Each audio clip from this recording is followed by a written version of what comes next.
kita akan membahas tentang pondok pesantren. Pengertian pondok pesantren.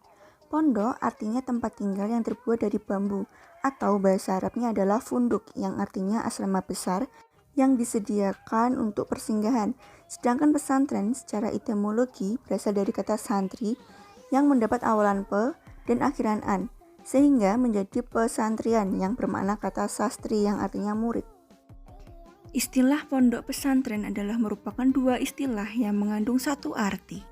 Pondok pesantren menurut para ahli, Muhammad Dawam Raharjo memberikan pengertian pesantren sebagai sebuah lembaga pendidikan dan penyiaran Islam. Selanjutnya, menurut Abdurrahman Wahid, pesantren adalah tempat di mana santri tinggal. Muhammad Yunus mendefinisikan sebagai tempat santri belajar agama Islam. Menurut Abdurrahman Mas'ud, bahwa pondok pesantren adalah tempat di mana para santri mencurahkan sebagian besar waktunya untuk memperoleh pengetahuan. Sedangkan menurut Imam Zarkashi secara definitif mengartikan pesantren sebagai lembaga pendidikan Islam dengan sistem asrama atau pondok. Jadi dapat disimpulkan bahwa pondok pesantren adalah suatu tempat di mana para santri belajar kepada seorang kiai untuk memperdalam atau memperoleh ilmu-ilmu agama yang diharapkan nantinya menjadi bekal bagi santri dalam menghadapi kehidupan di dunia maupun di akhirat. Poin yang selanjutnya yaitu tentang sejarah berdirinya pondok pesantren di Indonesia. Dalam catatan sejarah, berdirinya pondok pesantren bermula dari seorang kiai yang menetap atau bermukim di suatu tempat. Kemudian datanglah seorang santri yang ingin belajar kepada kiai tersebut. Dan santri tersebut ikut bermukim di tempat itu juga.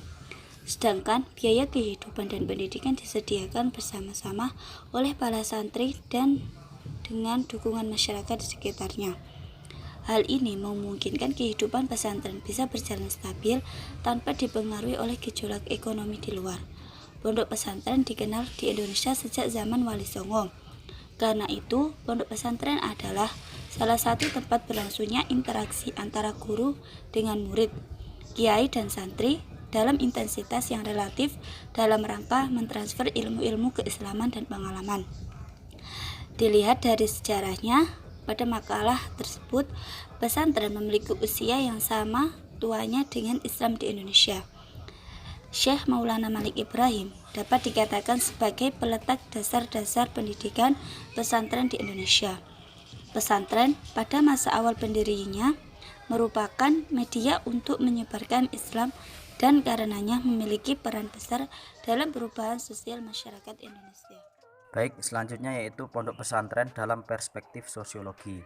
Di sini yaitu sebagai lembaga yang fungsi dan perannya ditunjukkan pada pembentukan masyarakat ideal yang mengarah pada penciptaan kondisi moral yang dapat melakukan kontrol kehidupan sosial. Selain itu, yaitu pesantren merupakan suatu wadah pendidikan yang diharapkan dengannya terciptalah masyarakat belajar sehingga ada hubungan timbal balik antar keduanya. Selanjutnya proses interaksi sosial dalam pondok pesantren. Dalam pesantren itu sudah terkonstruksi kultur yang sistematis dan dinamis antara kiai, ustadz dan santri dalam berkomunikasi baik di waktu formal maupun non formal atau terencana atau tidak terencana. Santri dalam berkomunikasi dengan kiai itu menggunakan sistem jemput bola atau menunggu kesempatan untuk menghadap kiai. Sedangkan komunikasi santri dengan ustadz itu memposisi sebagaimana antara kakak dengan adik. Demikian. Selanjutnya yaitu poin yang terakhir tentang pondok pesantren era digital. Pesantren harus dapat menghadapi era revolusi industri 4.0 yang pada awalnya merupakan tantangan dan rintangan menjadi peluang emas bagi pembangunan masyarakat Indonesia.